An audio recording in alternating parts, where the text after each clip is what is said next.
Hi, my name is Matt Anderson, and today I'm going to be talking about human trafficking in China. Human trafficking is the recruitment, transportation, transfer, harboring, or receipt of persons by means of threat or use of force or other forms of coercion, of abduction, of fraud, of deception, of the abuse of power, or of position of vulnerability, or of the giving or receiving of payments or benefits to achieve the consent of a person having control over another person for the purpose of exploitation. Human trafficking can be broken into three elements. The first one is the act, or what is done. This element consists of recruitment, transportation, transfer, harboring, or the receipt of person. The second element is the means, or how it is done. This consists of a threat or use of force or coercion, abduction, fraud, deception, abuse of power or vulnerability, or giving payments or benefits to a person in control of the victim. The third and last element is the purpose or why it is done.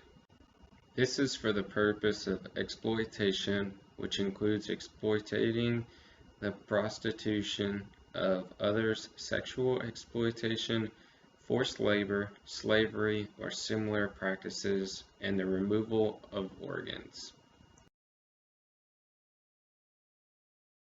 China has been described as a source, transit, and destination country for women, men, and children subjected to forced labor and sex trafficking.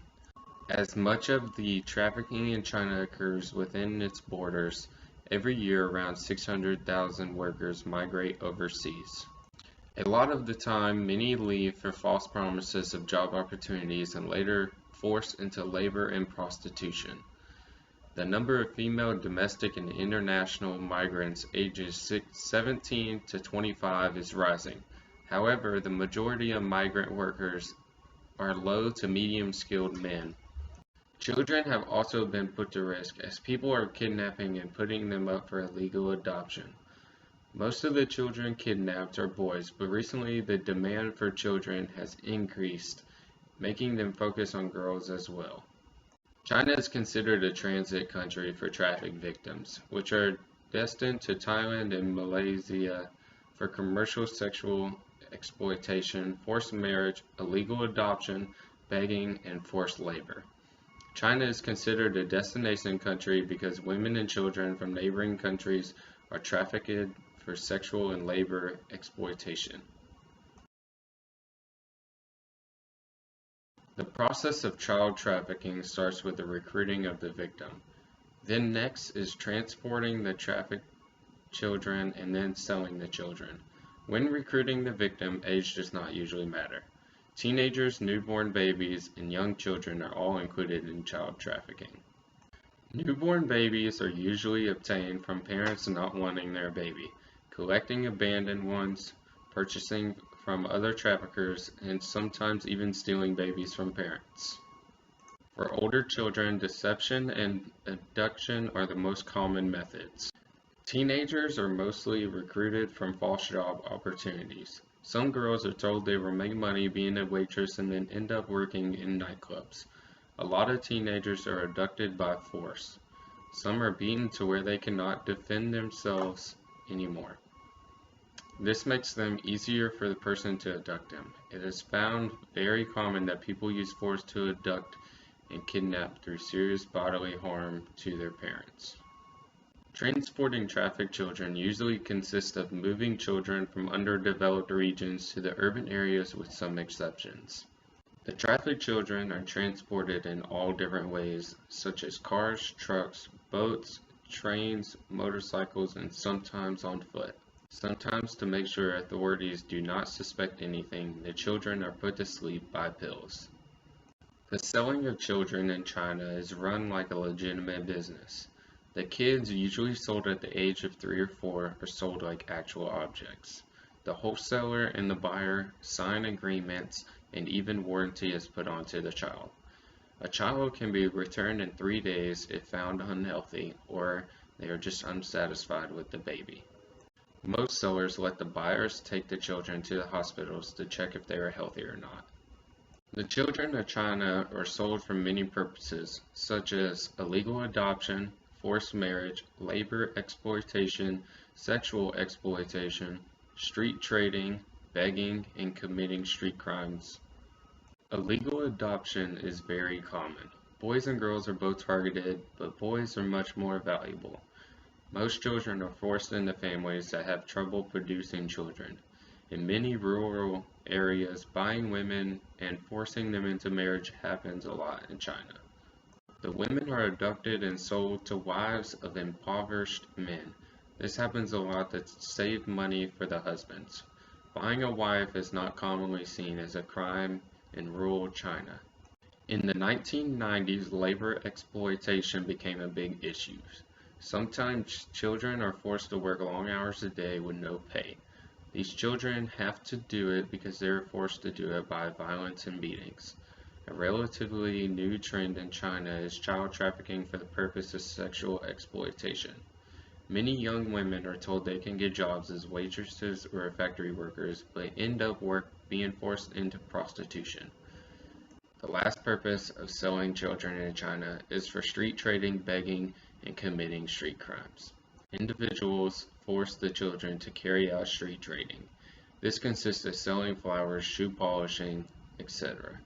Many people are disabling their children so the public has more sympathy towards them and will give them more money. Women are a big part of human trafficking in China. There are 4 generic strategies to recruiting women in this sex industry. In the first strategy, seemingly legitimate organizations are frequently used to recruit young women and children. The second strategy is to approach healthy, non-drug addicted women who are already engaged in prostitution for their country of origin. The third strategy, which is less common, is kidnapping. Finally, in some comparatively rare situations, recruiters may approach families or guardians who are living in poverty and seek to purchase girls or young women. The cost of transportation for the women is paid by the traffickers and the women when they reach their destination or accrue their debts. The women pay out their debts with their future earnings. If the woman is traded between organizations before she reaches her destination, the debt from each organization adds on top of each other until she reaches the destination. After the women reach their destination country, they are told how much they owe in debt and told what they have to do to repay their debts. Most of the women do not understand what is going on until the traffickers tell them what they have to do to repay their debts. The women that refuse to go into the sex industry are threatened or beaten. Most of the time, the traffickers harm the women's families until she complies. Once the traffickers take control of the women, they are exploited into the sex industry, with prostitution being the most common venue. The women rarely have control over which clients they have and how many clients they have. Some women can serve up to 50 clients a night. Usually the women do not have control over the acts performed. The women sometimes force them to brutal sexual acts such as urinating or defecating on women, tying women to bedposts and whipping them until they bleed, and cutting them. Many women never pay off their debts because they never learn how to count. The ones who do learn how to count, when they get close to their freedom mark, they are moved to another destination. This makes their debt go up, forcing them to stay in the sex industry. Sometimes women are forced into the sex industry where the law enforcement is required to look past prostitution. After 1949, when the People's Republic of China was founded, the women's liberation movement made a great leap forward. The policy concerning the trafficking of women for marriage was first conveyed in the 1954 Constitution and 1950 Marriage Law of People's Republic of China. The 1954 Constitution stipulated the freedom of marriage and stated that every individual has the right to decide his or her own marriage. In 1978, 1983, and 1989, strike campaigns were formed targeting at the trade in women, prostitution, gambling, drugs, federal superstition, and pornography. The Standing Committee of National People's Congress declared the revised policy documentation on September 4, 1991. The decision on severe punishment of criminals who abduct and traffic in or kidnap women or children. In 2007, the Chinese government devised a plan of action to counter the abducting and trafficking of women and children. This plan involves 28 government ministries and covers prevention, law enforcement, victim rescue, repatriation, recovery, and international collaboration. When the children get abducted and parents usually quit their jobs to search for their child, some people call these parents professional searchers. Recently, the number of children that are abducted and trafficked has increased, causing non-governmental organizations to start anti-trafficking programs. China faces a lot of obstacles when trying to stop trafficking in their country. There is always room for improvement when talking about laws and regulations. China lacks systematic laws and regulations to combat child trafficking. Another obstacle that China faces is that most of the trafficking occurs in more than one province. This makes it hard for them to locate and rescue the child. In China, there are not many financial and police resources to help find the abducted children. Human trafficking in China is a big issue. The amount of women and children that are abducted and trafficked increases every year. The abduction can affect society in many ways. The children and women that are abducted can face traumatic stages and can have a negative impact on their social stability. It also affects the families of the victims. The parents usually suffer from emotional wreckage and the financial ruin while looking for their child. Although the Chinese government has formulated various laws regarding child trafficking, the trafficking of children has not yet been eradicated in China.